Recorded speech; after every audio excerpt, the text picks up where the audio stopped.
Listo. Bueno, vamos a empezar. Ya pueden ver mi pantalla. Sí, doctora. Ok, chicos, entonces, cerramos el broche de oro con el tema de hemostasia, ¿sí? Hemostasia es un tema relativamente fácil si le prestan atención desde el principio, ¿verdad? Vamos a aplicarlo siempre ¿a qué? A enfermedades, ¿verdad? Enfermedades que pueda que ustedes se topen en el hospital, tal vez más que todo una, ¿verdad? Las demás tal vez no tanto, pero sí, pues sí se dan, ¿verdad? Entonces, primero, pues vamos a empezar leyendo el caso clínico que les dejé, vamos a discutir la fisio y luego hacemos aplicación clínica con las enfermedades, ¿ok? Entonces, el caso clínico es un caso clínico de coagulación intravascular diseminada. Vamos a hablar más adelante de qué se trata, les voy a explicar por qué se da, qué trastornos en el laboratorio vamos a ver. Entonces, en el caso clínico tenemos una paciente femenina de 32 años, quien se encuentra en la unidad de labor y partos luego de haber tenido un parto eutóxico simple. Kimberly Mota. Sí, doctora. Buenos ¿Qué días. quiere? Hola, buenos días. ¿Qué quiere decir eso de parto eutóxico simple? Ese tipo de parto es un tipo de parto normal en donde no existen alteraciones y el parto tiende o sea, tanto el inicia y concluye de manera espontánea sin que se necesite de alguna intervención médica. Y cuando se da este tipo de parto, el, el bebé está en posición fetal, cefálica y flexionada para la Exacto, salida vaginal. exactamente, ¿verdad? El parto eutóxico simple es un parto normal, ¿verdad? Existen otros tipos de parto, por ejemplo, el parto en podálica, que quiere decir cuando el bebé viene de piecitos, ¿verdad? O está sentado. Pero en este caso, la mamá tuvo un parto eutóxico simple, es decir, tuvo un parto normal, sin complicaciones, ¿verdad? Eh, Hace 30 minutos fue su parto eutóxico. Tuvo un recién nacido de 39 semanas de gestación, quiere decir que nació a las 39 semanas del embarazo y está en buen estado general. La paciente pues está siendo evaluada por usted, ya que hace algunos minutos se le diagnostica atonía uterina con una pérdida de sangre de aproximadamente 1.5 litros. Ana Sofía Letona. Buenos días, doctora. Hola, ¿me pudieras decir qué es eso de atonía uterina? ¿Qué quiere decir? Sí, es cuando el útero pierde pues el tono muscular y entonces eso es una consecuencia del parto, pero no es normal. Es como que Exacto. quedara como flácido, por decirlo así. Exactamente, ¿verdad? Miren, es normal que al principio, después de que ya salió el bebé, el útero quede un poquito flácido, ¿verdad? Pero para eso se estimula al paciente manualmente, se le estimula, se le hace masaje uterino a estas pacientes que son pacientes puérperas, ¿verdad? Que ya tuvieron a su bebé. Se les hace un masaje uterino para promover que esa tonicidad del útero vuelva a la normalidad y generalmente lo hace en cuestión de segundos, minutos, ¿verdad? Pero hay situaciones en las que el útero tarda ¿verdad? Y mientras más tarde el útero en recuperar su tonicidad, ¿verdad? Más riesgo corre de sangrar a la paciente, ¿verdad? No solo la paciente tiene riesgo de sangrado porque, no solo la paciente está sangrando porque teníamos que sacar la placenta, sino porque no solo el útero no se contrae bien, entonces va a sangrar más. Entonces esta paciente tiene atonía uterina con pérdida de sangre de más o menos 1.5 litros. La paciente tiene signos vitales de 90-50, está hipotensa, frecuencia cardíaca en 110, sí, está taquicárdica, obviamente el corazón está tratando de contraerse más fuerte para compensar esa pérdida sanguínea y frecuencia respiratoria en 22, está un poco alta, ¿verdad? Está arriba de 20. Entonces también los pulmones están tratando de compensar esa pérdida de oxígeno que está sucediendo a través de la sangre, ¿verdad? Porque recuérdense que la sangre lleva hemoglobina y la hemoglobina lleva oxígeno, entonces perdemos oxígeno también al final, ¿verdad? Eh, Al examen físico, pues se presenta hemorragia a través del canal del parto, así como a la palpación un fondo uterino a nivel del ombligo sin tono adecuado. Se le administran 3 litros de solución salina al 0.9%, además de oxitocina y ácido tranexámico. Bárbara Cobos. Sí, doctora. ¿Qué es la oxitocina? ¿Qué encontraste que era la oxitocina?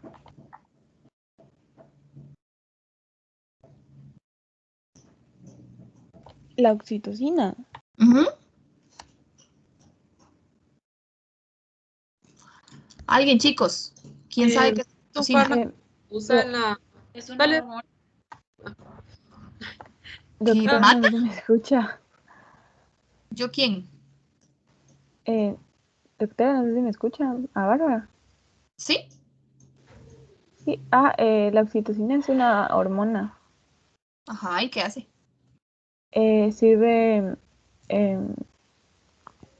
si no estoy mal, sirve durante el parto, para reducir el sangrado.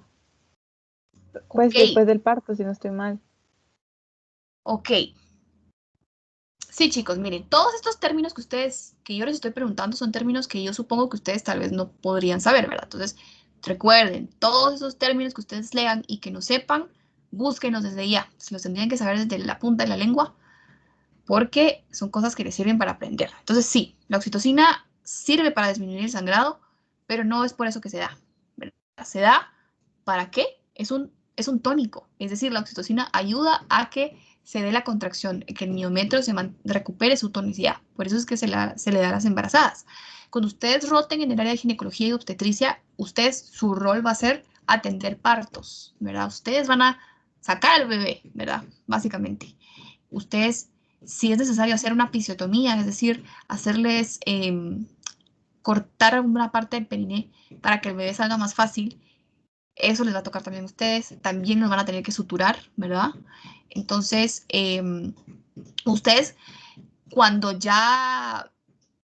una paciente pues ya está dilatada en 10 centímetros más o menos, ya uno sabe que se le dice que está completa, es decir, ya el bebé va a nacer. Entonces ya uno pues grita completa y ya se le lleva a la paciente a sala de parto, se atiende a la paciente e inmediatamente la enfermera llega y ustedes van a ver que le coloca una inyección. Esa inyección es la oxitocina, ¿verdad? Y la oxitocina sirve para hacer que el útero se recupere rápido y aumente su tonicidad rápido y evitar esa atonía uterina, que es una complicación en algunos partos. Y también se le da ácido tranexámico a esta paciente, que igual sirve para disminuir el sangrado. Sin embargo, la hemorragia persiste. Luego de administrar otros medicamentos que son uterotónicos, 30 minutos después resuelve la atonía uterina. Sin embargo, nota que la paciente pues presenta múltiples petequias y equimosis. Luisa Bautista. Sí, doctora. ¿Qué son petequias y equimosis? Las petequias son puntos redondos y pequeños que son de color café más o menos o morado, porque hay un sangrado abajo de la piel. Y el otro es un signo clínico que define más o menos una lesión subcutánea, porque hay depósitos de sangre debajo de la piel también.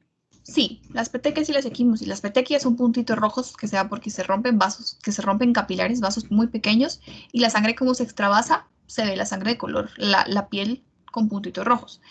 Las equimosis son esos famosos moretones, ¿verdad? Entonces, digamos, ustedes se caen, se golpean el brazo, ustedes van a ver que la piel se empieza a tornar amarilla, después un poquito más azulada, ¿verdad? Esa es equimosis. Y es también porque se dan ruptura de vasitos, solo que es un poquito más extensa, ¿verdad? Ese sangrado. Eso es petequias y equimosis. También muchas veces se pueden ver en pacientes donde tienen mala coagulación, ¿verdad? O disminución de plaquetas. Entonces, esta paciente pues tiene petequias y equimosis en miembros superiores e inferiores, así como en el tórax, y adicionalmente pues se observan en sitios donde se realizaron menopunciones, es decir, toda paciente embarazada se la mantiene hidratada, entonces a través de una canalización. Una canalización es básicamente una aguja, ¿sí? Que está en la vena, que pasa líquido, ¿verdad? Hacia las venas del paciente. Entonces, esa paciente empieza a sangrar desde esos sitios de menopunción. Y pues obviamente eso no es normal, ¿verdad? Entonces, se le hacen pruebas de laboratorio, La paciente tiene hemoglobina en 8. Ya saben que menor de 3 en hombres, menor de 2 en mujeres es anemia. Plaquetas están bajas, están en 60.000, lo normal es de 150 a 500. TP, TPT, fibrinógeno y dímero D. Ahorita no me voy a enfocar en eso ya hasta que miremos la fisio, ¿verdad? Entonces dejemos aquí el caso clínico y vamos a meternos ya a la fisio, ¿verdad? A la fisio que a mí me interesa que ustedes sepan y aprendan. Entonces, antes que nada tenemos que hablar de unas células súper importantes que participan en la hemostasia, que son las plaquetas, involucradas en la hemostasia primaria, ¿verdad? En el primer paso tenemos una hemostasia primaria y una secundaria. La primaria es donde se forma el tapón plaquetario y la secundaria es la cascada de la coagulación como tal. Entonces, duran más o menos de 8 a 10 días. Se agregan entre ellas, pueden unirse y contienen gránulos de calcio y ADP y gránulos de fibronectina y factor von Willebrand. Aquí, importantes, este ADP y el factor von Willebrand, ya lo vamos a ver más adelante por qué. Entonces, en la hemostasia, va a ser básicamente los procesos que el cuerpo hace que sucedan para que se compense la lesión de algún vaso sanguíneo, ¿verdad? O alguna hemorragia severa. Sucede obviamente al romperse un vaso sanguíneo y se va a llevar por varios mecanismos. El primer mecanismo es el espasmo muscular, ¿verdad? Es decir, el músculo liso del vaso se contrae, ya vamos a ver por qué. Luego se da la formación del tapón plaquetario, es decir, las plaquetas se agregan entre sí para tapar esa área donde se rompió el vaso. Luego tenemos la formación de coágulo sanguíneo, que se da por esa misma agregación plaquetaria. Y por último tenemos la formación del tejido fibroso alrededor del coágulo sanguíneo, que es a través de la cascada de coagulación, que esa sería la hemostasia secundaria. Entonces, aquí están los pasos, ¿verdad? Se lesiona el vaso sanguíneo, se contrae el vaso, hay espasmo muscular, se forma el tapón de plaquetas y hay coagulación y se forma malla de fibrina, ¿verdad? Que es hemostasia secundaria y hemostasia primaria. El espasmo muscular se da inmediatamente luego de que el vaso se lesionó. Es básicamente contracción del músculo liso de la pared de este vaso. ¿Con qué objetivo se da? Con el objetivo de que al contraerse ya no fluya más sangre a través de este vaso que está roto. Porque si sigue fluyendo sangre, va a haber más hemorragia. Entonces, ese es el objetivo de esta vasoconstricción o de este espasmo vascular, ¿verdad? Se da minutos o incluso horas. Generalmente pues puede darse por una molécula que se llama tromboxano A2. Entonces vamos a hablar ahora específicamente de cómo se forma el tapón plaquetario. Florilet, ¿me podrías decir cuáles son los primeros pasos? No me digas todo el proceso. Dime los primeros pasos de la formación del tapón plaquetario. Pero sé minuciosa, sé específica. No me digas, se adhieren las plaquetas y se forma el coágulo. Eso es, doctora. No, ¿verdad? Okay. Específicamente. Bueno, en el primer paso se da la adhesión de las plaquetas al subendotelio vascular que está dañado. Okay. Y ahí va a intervenir el factor ese que os había dicho, que se llama, no sé cómo se pronuncia. Von Willebrand. Von Willebrand. Y este va a funcionar como un adhesivo que ayuda a pegarse, a que se peguen otras sustancias para detener la hemorragia. Ok, ahí está súper bien. Ahí te puedes quedar. Sí, okay. Está bien. Ok, entonces, ya dijo Florilet. Primer paso. Bueno, primero se dañó, ¿verdad? Ya se dañó el vaso, ya tuvimos un espasmo. Queda endotelio, queda colágeno expuesto, ¿sí? Entonces viene el factor de von Willebrand, se une a ese colágeno y hace que las plaquetas se unan a él también. Pregunta, Gabriel Rosales. ¿Estás ahí, Gabriel? Sí, doctora. Sí, aquí estoy. ¿Gracias a qué se unen las plaquetas al factor von Willebrand o por medio de qué se unen las plaquetas a ese factor? Lo que encontramos es que se unen gracias al calcio y el ADP que contienen los gránulos y que estos liberan. Ok, pero hay un componente importante de las plaquetas que hace que se logren unir al factor von Willebrand. ¿Te recuerdas tú? La verdad que no, doctora, eso fue lo que encontramos. La glucoproteína 1B, ¿sí? La glucoproteína 1B es un receptor prácticamente que se une el factor von Willebrand, ¿verdad? Ok. Pero sí, luego de eso se activan las plaquetas y liberan ADP y tromboxano. Totalmente cierto, ¿sí? Sofía Raquel La Parra. Sí, buenos días, doctora. Ok, ¿qué sigue después de que ya se liberó ADP y tromboxano? ¿Qué sucede?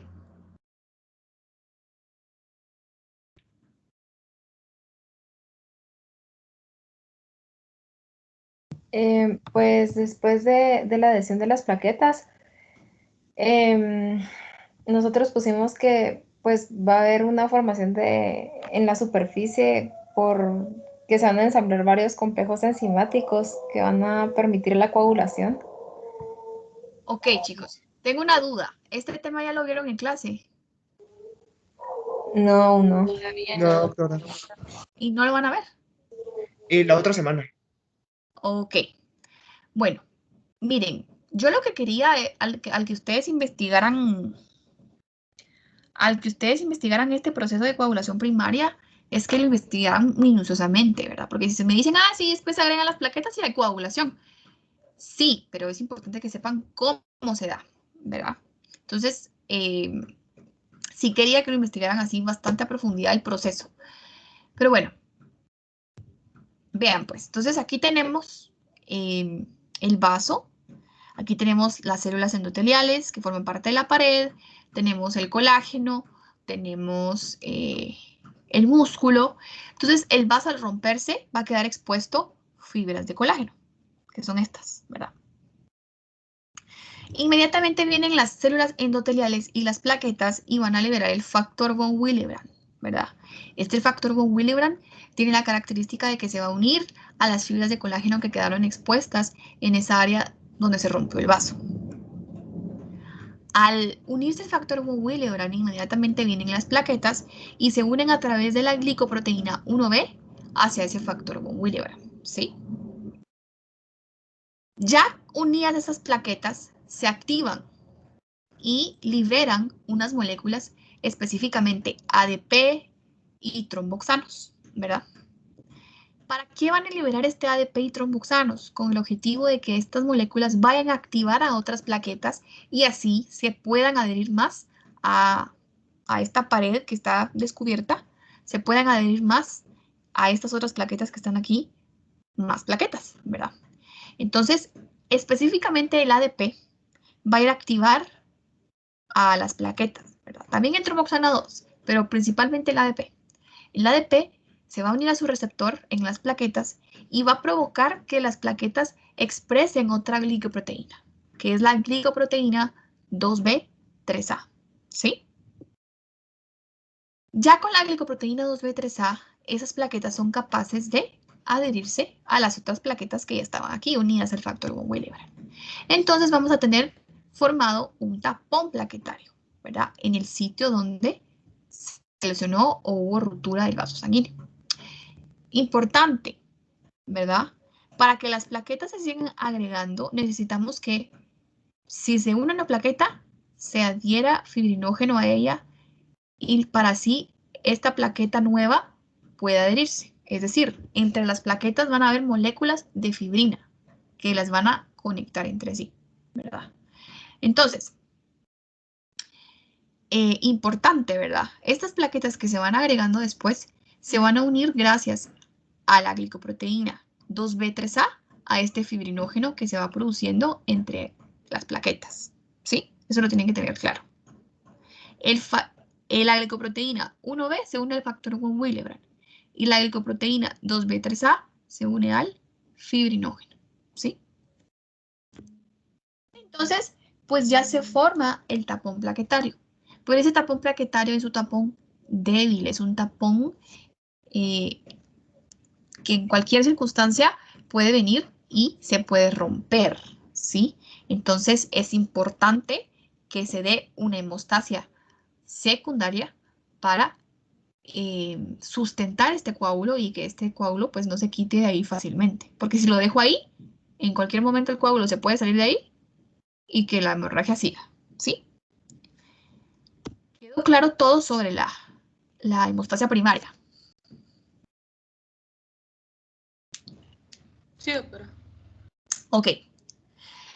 De hecho, chicos, les dije esta semana que les iba a dejar 2 tareas, ¿verdad? Son básicamente 2 diagramas. Entonces, la primera tarea, ¿verdad? Que va a sustituir la tarea que no les dejé esta semana, es esta. Que me dibujen todo el proceso, ¿sí?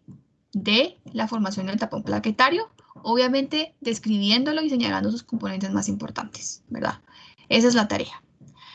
Si quieren lo pueden hacer igual a estas imágenes. Yo igual les voy a mandar foto completa de estas imágenes para que ustedes puedan guiarse. Lo pueden hacer igual, como ustedes quieran, pero yo solo quiero que estén los dibujos de paso a paso cómo se forma el tapón plaquetario y bien explicado, ¿sí? A mano siempre individual. Esa es la tarea, una de las tareas que les voy a dejar. Ok. El tiempo de sangrado. El tiempo de sangrado nos sirve para evaluar, de hecho, esta hemostasia primaria que acabamos de ver, esta formación del tapón plaquetario, ¿verdad? Lo normal es de 1 a 9 minutos y siempre que yo tenga afectado, ya sea mi factor von Willebrand o mis plaquetas, va a estar alterado este tiempo de sangrado. Si yo no tengo factor von Willebrand o si yo no tengo plaquetas, yo no puedo formar mi tapón plaquetario. Entonces, este tiempo de sangrado se va a prolongar, va a aumentar, porque va a tardar más el cuerpo en formar ese coágulo, ese tapón plaquetario, o incluso no lo va a formar, ¿sí? Entonces vamos a hablar ahora de la hemostasia secundaria, que ya es propiamente la cascada de la coagulación. Andrea Michelle Escobar.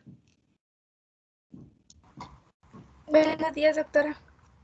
Hola, buenos días. ¿Me podrías decir qué sabes tú de la vía extrínseca de la coagulación? ¿Qué entendiste tú de esto? Sí, pues, lo que investigamos es que la vía extrínseca se llama así porque los componentes que están presentes en la sangre, por todos los componentes que están presentes en la sangre. Y la presencia de las cargas negativas va a iniciar el proceso a través del factor de Hagemann, que genera la activación de este y que va a ser capaz de activar la FIX y FIXA, que llevaría luego a la activación del FX y a FXA, que es Stuart Power Autoprotombina 3. Ok, gracias. Wagner Solórzano. ¿Me puede escuchar, doctora? ¿Sí? Wagner, ¿me podrías decir qué sabes tú de la vía intrínseca? De la ley intrínseca, de la vía intrínseca. Ajá. ¿Qué sabes tú? Que tiene a todos sus componentes presentes en la sangre, que cuando se presentan cargas negativas, el proceso inicia a través de la activación del F12, al cual genera la activación del F11 a F11A, que luego llevaría a la activación del FX a FXA. Ok, exacto, gracias. Entonces vean, pues, el propósito de la cascada de la coagulación es así como en esta imagen, ¿verdad? Son proteínas que se producen principalmente, participan proteínas que se producen a nivel hepático y que el propósito al final es generar fibrina, ¿verdad? Entonces esa fibrina me va a producir una malla que va a evitar que ese coágulo se rompa y se zafe del lugar donde hubo la lesión. Estas son las plaquetas, este es el tapón plaquetario y esta es la fibrina que se va a ir formando, ¿sí? Ok, entonces, esta es la cascada de la coagulación, ¿verdad? Son 3 vías, una vía extrínseca, una vía intrínseca, una vía común. Si se dan cuenta al final, la vía común es donde tanto la vía extrínseca e intrínseca desembocan. Empezando con la vía extrínseca. La vía extrínseca se apaga, ¿verdad? Se activa por el factor 3, que es el factor tisular, o también llamado tromboplastina, que va a ser liberado por células endoteliales, células del endotelio, ¿verdad? Que están dañadas. Este factor 3, factor tisular o tromboplastina, va a activar al factor 7, ¿verdad? Ya el factor 7 activado, este factor 7 activado, va a ir a la vía común y va a activar al factor 10, ¿verdad? Y formar, obviamente, factor 10 activado. Aquí nos quedamos con la vía extrínseca, ¿verdad? Entonces, importante. Factores importantes en la vía extrínseca, factor 3 y factor 7, principalmente el 7, ¿sí? Vía intrínseca, se va a activar por colágeno, por las plaquetas, por membrana basal, y todo va a empezar específicamente con la activación del factor 12. Todo esto que les acabo de mencionar, colágeno, plaquetas activadas, activan al factor 12. El factor 12 activado va a activar al factor 11. Ya el factor 11 activado va a activar al factor 9, ¿sí? Y ya el factor 9 activado junto con el factor 8 activado van a activar al factor 10 en la vía común. Entonces, si se dan cuenta, tanto la vía intrínseca como extrínseca, el propósito va a ser activar al factor 10, ¿verdad? En la vía extrínseca, el factor del 7 a través del factor 7 activado, y en la vía intrínseca a través del factor 9 activado y el factor 8 activado, ¿sí? Entonces, ese va a ser el propósito de ambas vías, activar al factor 10, porque a partir del factor 10, yo ya estoy hablando de vía común, ¿sí? Entonces, tal vez lo vean un poquito complicado aprendérselo ahorita, pero sí, ¿verdad? Vía extrínseca, como les digo, fácil, factor 7 activado, factor 7 es el más importante, junto con el factor 3.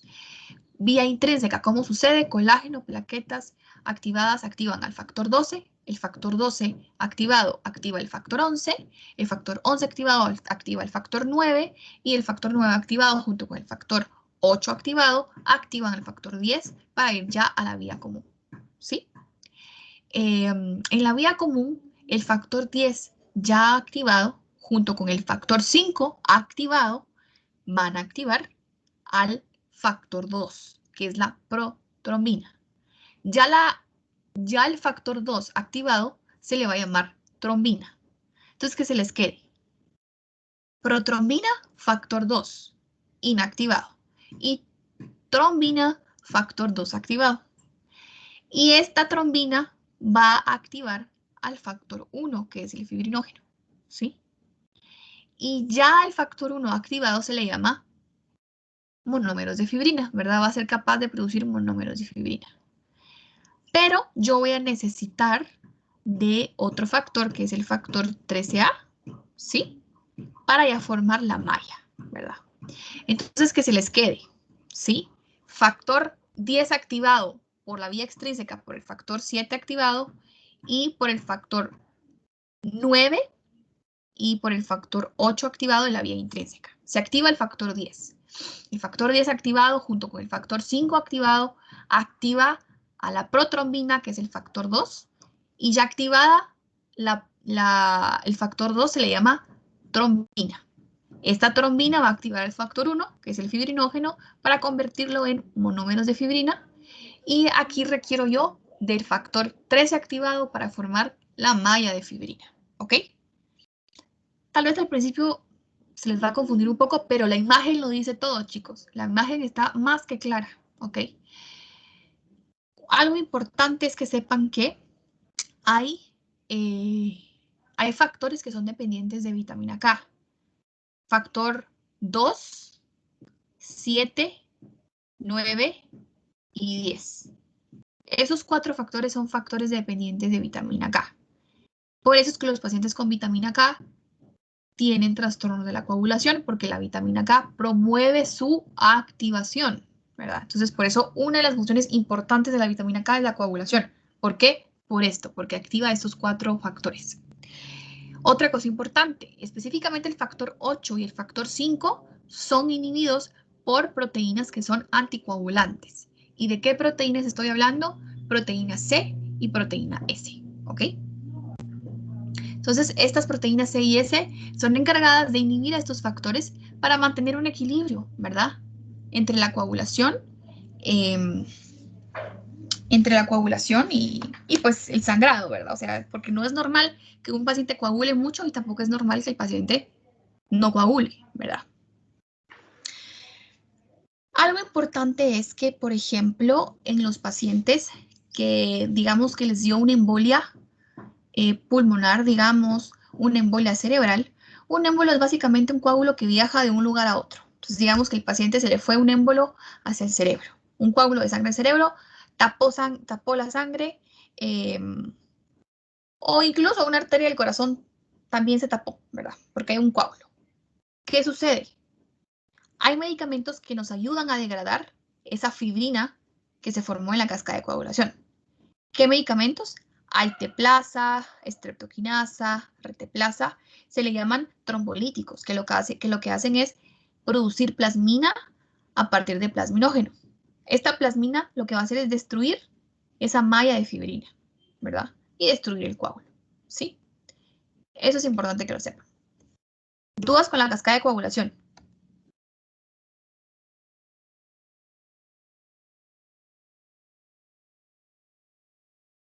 Doctora, todo está bien. Ok, vamos ahora con los tiempos de coagulación. María Lucía Granados, háblame del TP. ¿Qué significa? ¿Qué evalúa? ¿Cuál es su valor normal? Sí, el TP es el tiempo de la protrombina. Es un examen que se encarga de medir el tiempo en que puede tardar la porción líquida de la sangre, o sea, el plasma en coagularse. La capacidad de la coagulación va a ser importante para poder impedir un sangrado excesivo y esta tiene un tiempo de tardarse entre 11 a 13.5 segundos. Segundos, perdón. Ok, gracias. Débora Palacios, Sí, aquí estoy. háblame del TPP. Ok, el TPT es el tiempo parcial de la tromboplastina y este mide el tiempo que tarda en formarse un coágulo de sangre. Y los valores normales son de 25 a 45 segundos y la paciente esto tenía 60 segundos, entonces estaba muy prolongado. Exacto. Entonces, tiempos de coagulación. Los tiempos de coagulación, sí, me dice si el paciente coagula o no, pero lo importante aquí es que evalúa vías específicas de la cascada. El tiempo de protrombina evalúa la vía común y la vía extrínseca, ¿sí? Específicamente factor 1, 2, 5, 7 y 10. Es decir, si yo tengo este tiempo muy elevado, quiere decir que hay algo a nivel de alguno de estos factores que hace que mi vía común y extrínseca estén alteradas. Tiempo de tromboplastina parcial puede llamarse TPT o TPP, ¿sí? Evalúa la función de la vía común también, pero de la vía intrínseca, ¿verdad? Es decir, todos los factores evalúa, excepto el factor 7, que es principal de la vía extrínseca, y el factor 13, ¿verdad? Eso es lo que evalúa el tiempo de tromboplastina parcial. Entonces, obviamente, pues van a estar prolongados dependiendo de qué factor de la coagulación se afecte. Si yo tengo afectado el factor 7, va a aumentar el TP y el TPP no, ¿verdad? Porque el tiempo de protrombina está alterado en la vía extrínseca, ¿verdad? Si se altera el factor 12, se va a elevar el TPP, pero no el TP, ¿verdad? Porque el TPP es el que evalúa la vía intrínseca, ¿ok? Y nuestra paciente, de hecho, tenía elevado ambos, ¿verdad? Es decir, tiene afección de las tres vías, común, extrínseca e intrínseca. Vamos a hablar ahora del fibrinógeno y el dímero D. José Emilio Lucero, ¿qué encontraste del fibrinógeno y el dímero D? Buenos días, doctora. El fibrinógeno se encontraba en la paciente bajo. ¿Sí se me escucha, va? ¿Sí? Ok. Y el fibrinógeno es una proteína soluble, soluble en plasma y precursor de la fibrina. Exactamente. Del ¿Y el dímero? Del dímero, fíjese que no encontré su, ¿cómo se llama esto? Su valor, pero sé que es, bueno, es un fragmento de proteína que se produce cuando tiene un coágulo de sangre. Exactamente. Entonces, vean, pues, el fibrinógeno es básicamente el factor 1, ¿verdad? De la coagulación. Entonces, si está bajo, quiere decir que está eficiente.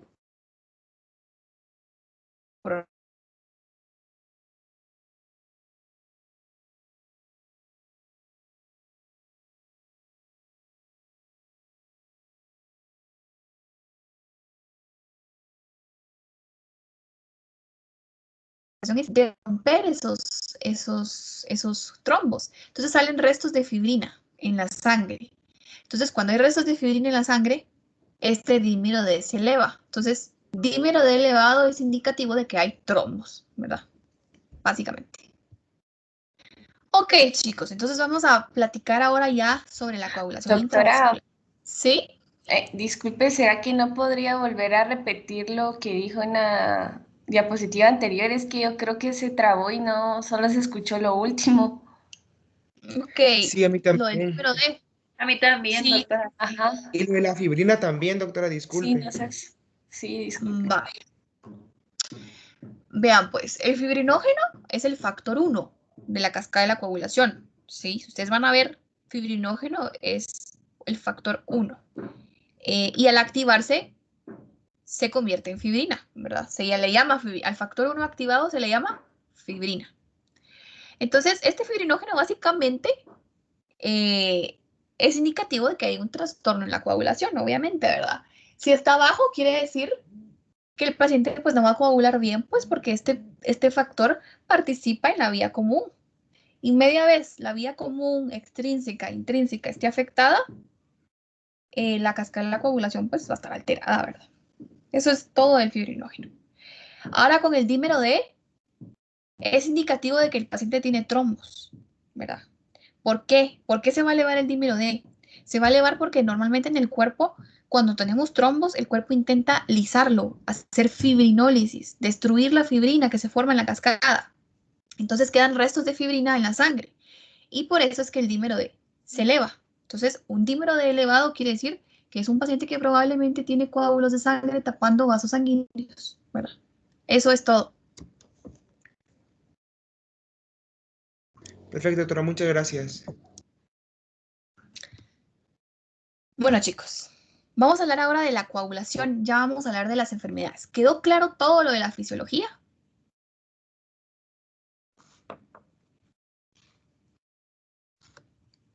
Sí, doctora. Ok. Vamos ahora con las enfermedades. Lo bonito, la aplicación clínica. Entonces, vamos a empezar con coagulación intravascular diseminada, que era lo que tenía la paciente del caso clínico. Lourdes Amayoga. Buenos días, doctora. Hola, buenos días. Explícame tú con tus palabras, no quiero que me leas nada, con tus palabras, quiero que me digas qué sucede en la coagulación intravascular diseminada.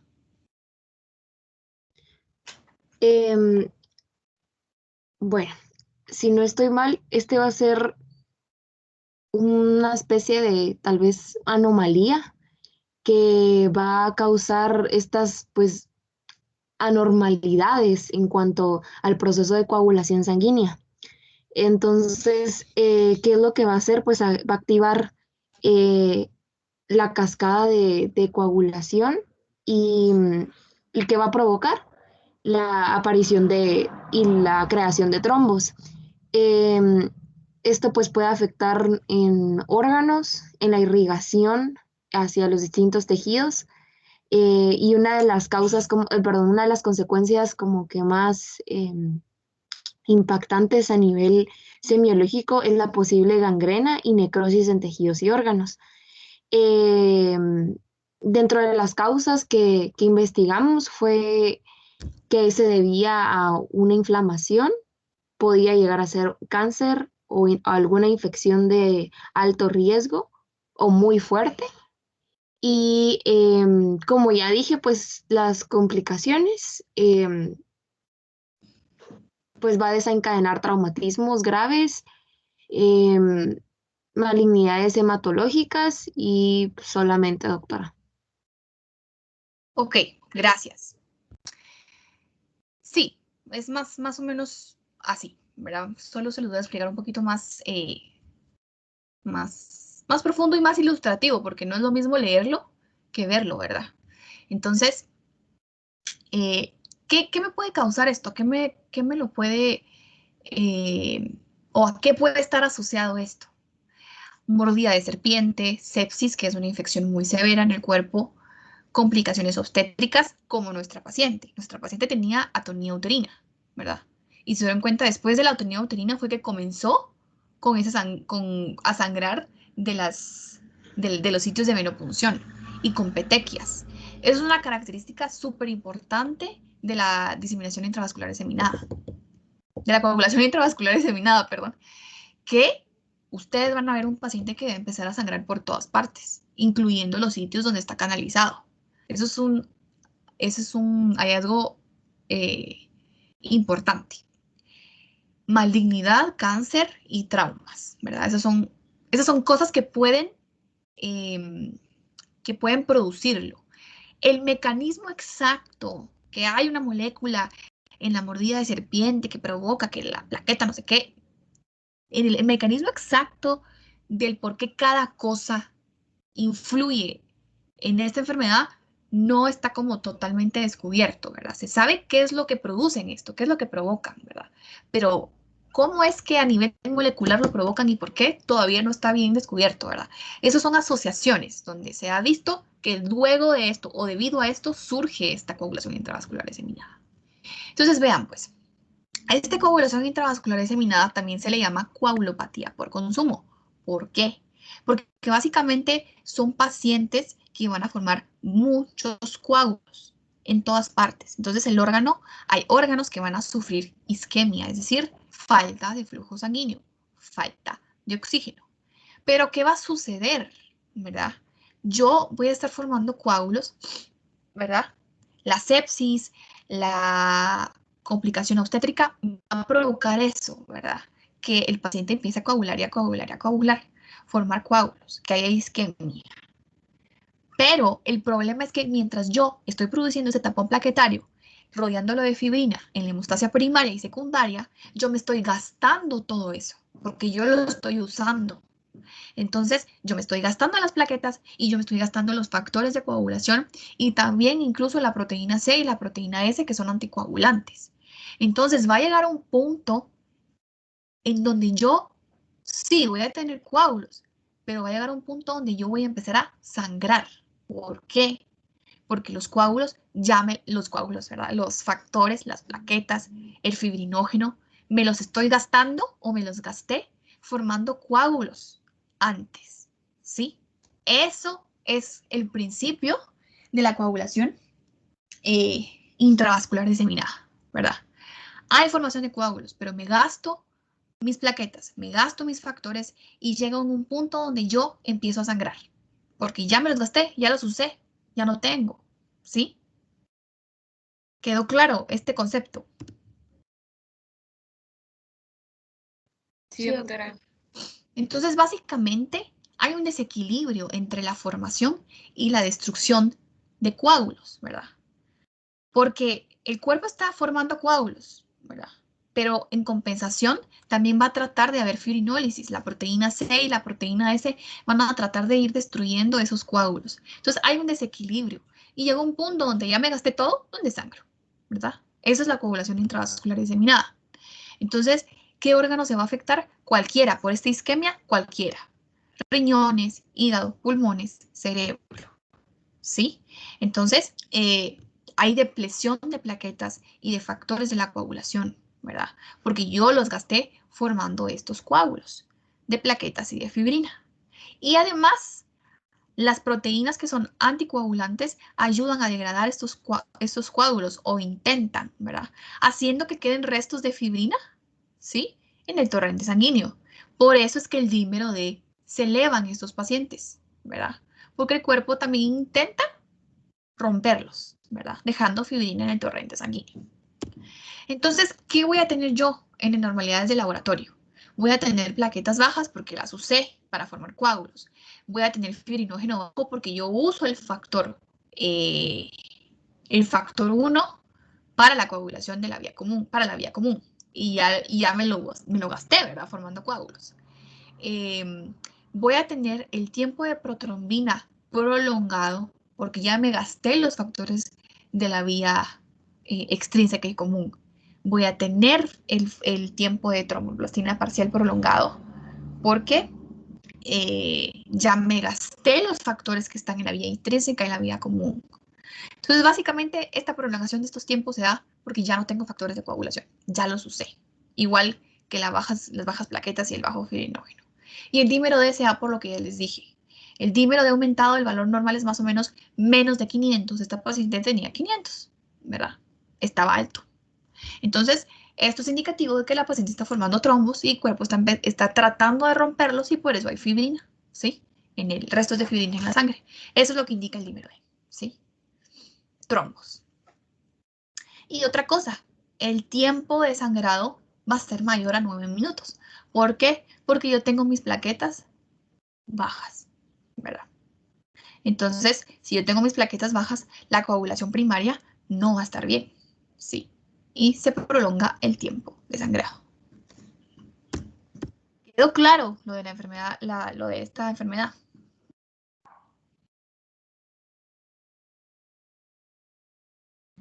Sí, doctora. Sí, doctora. Vamos con la enfermedad de von Willebrand. La enfermedad de von Willebrand. Lisa Álvarez, ¿qué encontraste?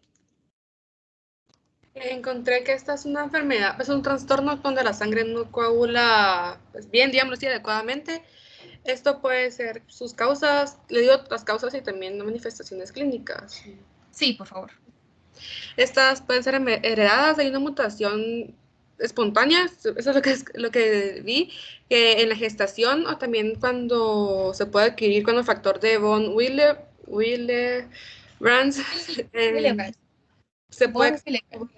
puede ser causada por una enfermedad o medicamento. Sus manifestaciones clínicas es la epistaxis, que es el sangrado a la nariz, también metrorragias, que es el sangrado vaginal. También puede ser por hematomas y hematrosis y cosas así. Ok, gracias. Miren, pues, la enfermedad de von Willebrand se llama así porque hay una afección a nivel del factor von Willebrand, ¿verdad? Es porque no hay una buena calidad de este factor o porque no está, ¿verdad? No hay, muy poco. Recordemos que el factor von Willebrand, aquí está representado por estos círculos verdes, puede ser liberado de las células endoteliales o puede ser liberado de los megacariocitos, que son células que al final se van a convertir en plaquetas, ¿verdad? Entonces es liberado del torrente sanguíneo el factor de von Willebrand y se une, ¿verdad?, al endotelio para tratar de producir ese coágulo, ese tapón plaquetario. Y a este factor von Willebrand se le unen plaquetas a través de la glucoproteína 1B, ¿verdad? Eso sí se recuerda, ¿sí? Entonces, ¿qué va a suceder en esta enfermedad? En esta enfermedad, el factor de von Willebrand no va a estar, ¿verdad? O va a haber poco. Pero antes de ya hablarles un poquito más, importante que sepan, este es el factor von Willebrand y tiene una armadura y un escudo porque va a transportar y va a proteger al factor 8, ¿sí? Que es este circulito morado que está aquí. El factor 8, recuérdense que forma parte básicamente de la vía intrínseca, ¿verdad? Entonces, eso es una función importante del factor von Willebrand. No solo va a participar en la coagulación primaria, en la hemostasia primaria formando el tapón plaquetario, sino también tiene una función en transportar este factor 8 y protegerlo de que las proteínas anticoagulantes como la proteína C y la proteína S destruyan a este factor 8, porque eso es lo que hacen estas proteínas, destruir el factor 8 y el factor 5, ¿verdad? Entonces, el factor de von Willebrand es ese protector. Por eso es que este factor von Willebrand que está aquí está con un escudo y con su armadura, ¿verdad?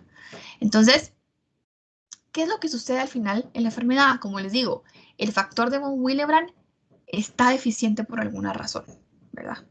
Entonces, no está presente, no funciona, pero no está, básicamente. Entonces, ¿qué sucede? Si no hay factor von Willebrand, yo no voy a tener una hemostasia primaria adecuada. Yo no voy a formar un tapón adecuado bien.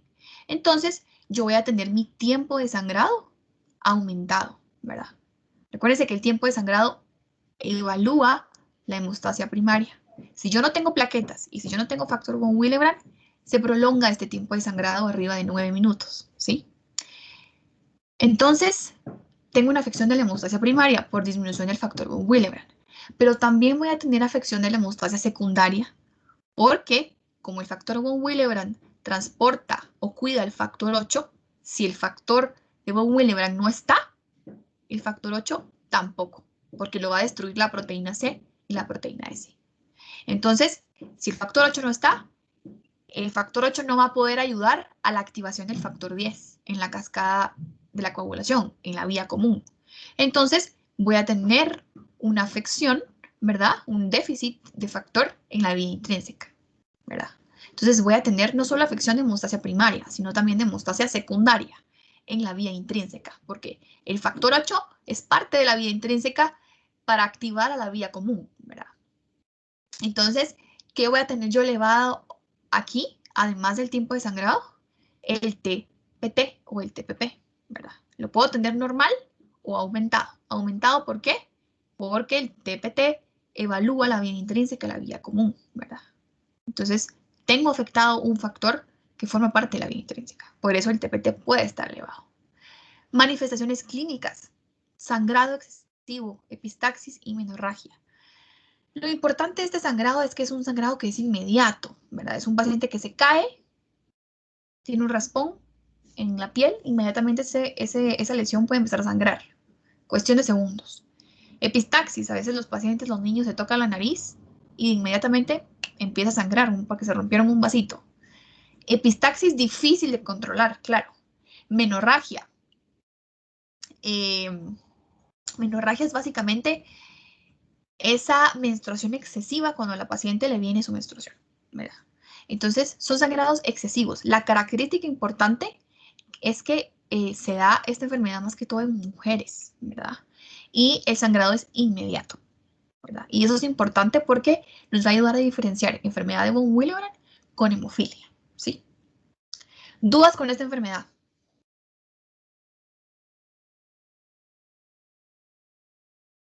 Creo que no, pero gracias. Ok, vamos con hemofilias.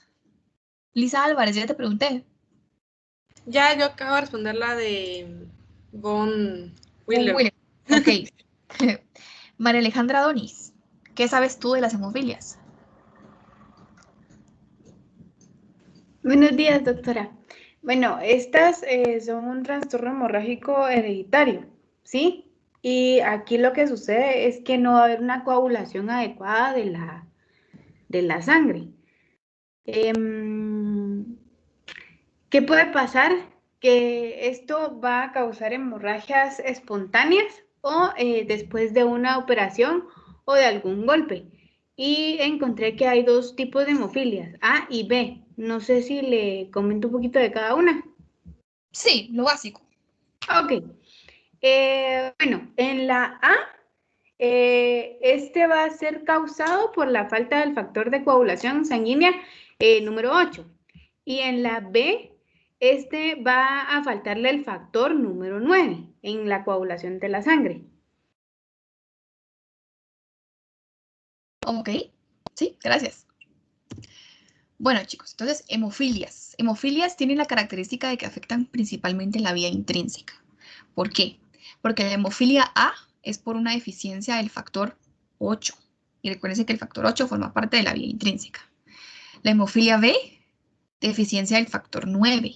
Y el factor 9 forma parte de la vía intrínseca. Si ustedes se van a ver el dibujo, ahí está. Y la hemofilia C, perdón, aquí es hemofilia C, hay deficiencia del factor 11, que también forma parte de la vía intrínseca. Entonces, en exámenes de laboratorio, ¿cómo se va a manifestar la hemofilia? con una elevación únicamente del TPT, del tiempo de tromboplastina parcial. ¿Por qué? Porque hay factores de la vía de coagulación intrínseca que están afectados, ¿sí? La vía extrínseca no se afecta, entonces el TP va a estar normal. Y también el tiempo de coagulación va a estar normal, porque no se afecta la hemostasia primaria. Entonces va a estar normal. Lo único alterado aquí va a ser el TPP. Comparándolo con enfermedad de von Willebrand, donde yo sí tengo una alteración en la hemostasia primaria, entonces se aumenta el tiempo de coagulación, ¿sí? Y también puede estar elevado el TPP, ¿verdad? Pero es una diferencia entre hemofilia y un factor de von Willebrand, donde el tiempo de coagulación está elevado en von Willebrand, pero no en hemofilia, ¿sí? La diferencia clínicamente entre hemofilia y factor y deficiencia de von Willebrand es que en las hemofilias el sangrado tarda un poquito más en verse. Va a ser el típico paciente que fue a una extracción dental, todo bien en los primeros segundos, minutos después empieza a sangrar. ¿Por qué minutos después? Porque yo mi hemostasia primaria la tengo bien, yo puedo formar mi tapón plaquetario, pero el problema es ya sustentar ese tapón con fibrina, lo que yo tengo. Entonces, por eso el sangrado puede hacer que no sea tan inmediato como en la deficiencia de factor von Willebrand. Entonces, puedo tener hemartrosis, es más que todo sangrado en las articulaciones, digamos que me caigo, me golpeo el codo y minutos después miro que mi codo se empieza a poner enorme, ¿verdad? Eso es hemartrosis, hay sangrado en articulaciones. Entonces, que se les quede, hemofilias es un sangrado un poquito que se tarda más en verse, tampoco horas, ¿verdad? Pero sí comparado con deficiencia de factor von Willebrand no es inmediato, ¿sí? Y otra cosa, las hemofilias se dan más en hombres y la enfermedad de factor von Willebrand en mujeres, ¿sí? ¿Dudas con las hemofilias? No, doctora. Vamos ahora con el síndrome hemolítico urémico. El síndrome hemolítico urémico sí es una enfermedad igual, ¿verdad? Por un trastorno de la coagulación. ¿Qué sucede? Hay una bacteria, ¿sí? Que se llama Escherichia coli o E. coli, ya lo van a ver ustedes más adelante en microbiología. Esta E. coli es una bacteria gram negativa, ¿verdad? Es el hecho de que sea una gram negativa, no voy a meter a hablar de las bacterias en sí, pero hay varias bacterias gram negativas, generalmente están en el tracto gastrointestinal y provocan diarrea, algunas. Esta E. coli produce una toxina, una molécula que es tóxica para el cuerpo y produce ciertas complicaciones, que se le llama Shiga-like toxin. Esta Shiga-like toxin, traducida como toxina parecida a la de Shiga, se le llama así porque hay otra bacteria que se le llama Shigella. La Shigella es otra bacteria que provoca también diarrea, ¿verdad? Tanto la E. coli como la Shigella pueden provocar diarrea, ¿verdad? Entonces la Shigella provoca disentería, diarrea sanguinolenta y produce su toxina, ¿verdad? Pero la E. coli, que también puede producir diarrea, además de infección de tracto urinario, para producir diarrea produce una toxina que es parecida a la de la Shigella. Por eso se le llama Shiga-like toxin, ¿verdad? Entonces, esta Shiga-like toxin producida por la E. coli, ¿sí? Provoca una activación de las plaquetas, ¿sí? Entonces, empieza la trombosis. Y más que todo a nivel del riñón. Entonces, ¿qué va a haber en esos pacientes? Va a haber trombocitopenia porque estoy formando coágulos. Va a haber falla renal aguda porque estoy evitando que el riñón se perfunda bien por la formación de coágulos. Y va a haber anemia hemolítica. Anemia hemolítica es básicamente que por alguna razón tengo anemia, tengo baja hemoglobina porque se están destruyendo mis eritrocitos. Eso es anemia hemolítica, ¿sí? ¿Y por qué se van a destruir mis eritrocitos? Porque hay áreas donde hay coágulos y obviamente si ustedes tienen un coágulo y pasan eritrocitos por ahí, no van a pasar fácilmente. Y al pasar con fuerza, se rompe. Por eso es que tenemos hemólisis, ¿sí? Otra cosa importante es que se da mucho en niños, ¿sí? Mucho en niños. Entonces, se van a dar cuenta, cuando sea un síndrome hemolítico urémico, se van a dar cuenta porque el paciente tiene antecedente de que hace 2 semanas, hace una semana, tuvo un cuadro diarreico, ¿sí? Un cuadro diarreico y que luego de eso empezó con palidez, con debilidad, con fatiga por la misma anemia. Puede ser con petequias o equimosis, porque también por trombocitopenia puede haber lesiones así. Y también la paciente les puede mencionar que, la madre les puede mencionar que el paciente pues no ha orinado últimamente, ¿verdad? Eso es clásico del síndrome hemolítico urémico. Un caso típico, ¿verdad? Entonces, laboratorios que voy a tener, trombocitopenia, ¿verdad? Porque yo estoy coagulando mis plaquetas por esa Shiga-like toxin, se activaron, formaron trombos, las uso, bajan en sangre, ¿verdad? Anemia hemolítica, se rompen los eritrocitos al pasar por áreas donde están los coágulos tapando. Entonces, además, ¿qué voy a ver? En los frotes de sangre, yo voy a ver los eritrocitos voy a ver restos de eritrocitos, mejor dicho, que a estos se le llaman esquistocitos. Vean, estos son restos de eritrocitos.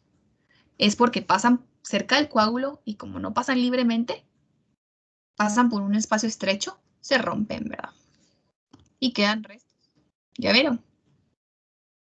Entonces, eso es lo que vamos a ver en histología, en un frote de sangre.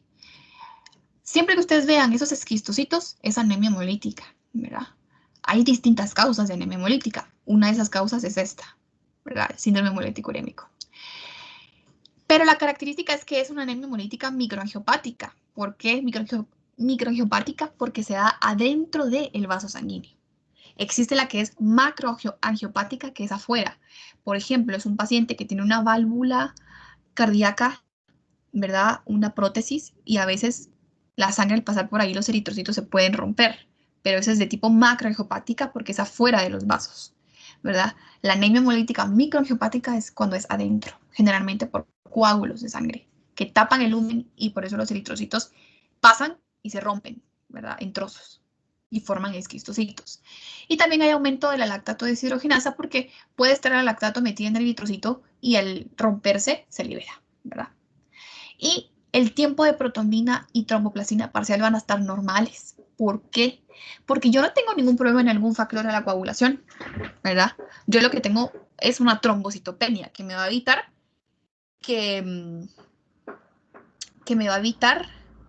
que yo forme bien pues mi hemostasia primaria, ¿verdad? Entonces puede hacer que el tiempo de coagulación esté prolongado porque al final yo voy a tener una trombocitopenia, ¿sí?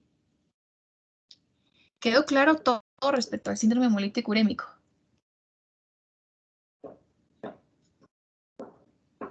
Sí, doctora. Ok, chicos. Entonces, esto es lo que les traía el día de hoy. ¿Qué les pareció la clase? ¿Cómo lo sintieron? ¿Interesante? ¿Difícil? La verdad está bien bonito el tema. Lo que pasa es que algunos son algo confusos, pero así como lo de... Donde se me confundió un poco a mí era lo de... Ay, se me fue el tema.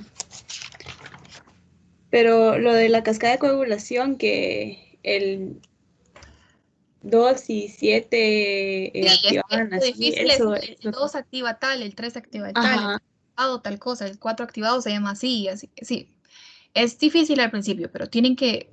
De hecho, la otra tarea que les voy a dejar es esa. Dibujar la cascada de coagulación, tal y como la tengo yo en este diagrama. Pueden usar otro diagrama si ustedes quieren, pero yo creo que este diagrama está súper bien. Hacerlo, lo pueden hacer igual, pero sí quiero que me pongan al lado factores de la coagulación que forman parte de la vía intrínseca, factores de la coagulación que forman parte de la vía extrínseca y factores dependientes de vitamina K, ¿verdad? Entonces, esto va a ser la otra tarea que les voy a dejar. La primera tarea que les dije que era sobre el proceso de formación del tapón plaquetario, esa la van a entregar martes, ¿sí? Hasta la medianoche. Y miércoles van a entregar esta tarea que es de hacer la cascada de la coagulación. Todo es a mano, todo a mano, ¿verdad? Quien lo haga, copy-paste de los dibujos, le pongo 0, ¿sí? Entonces, todo es a mano. Eso, ¿verdad? Pero sí, la verdad es que es un tema bastante interesante. ¿Alguien más tiene algún comentario? Yo solo quería decir que a mí también me gustó un montón y cabal me pasó lo mismo que a Bárbara, que se confunden los actores, ¿verdad? Pero creo que con repasarlo, pues ya uno entendiendo y entiende todos los temas también. Ok, qué bueno, chicos. Entonces, vean pues. Quedamos así, ¿verdad? ¿Quedaron claras las tareas que hay que hacer? Sí, doctora. Sí, doctora. Sí, doctora. A mano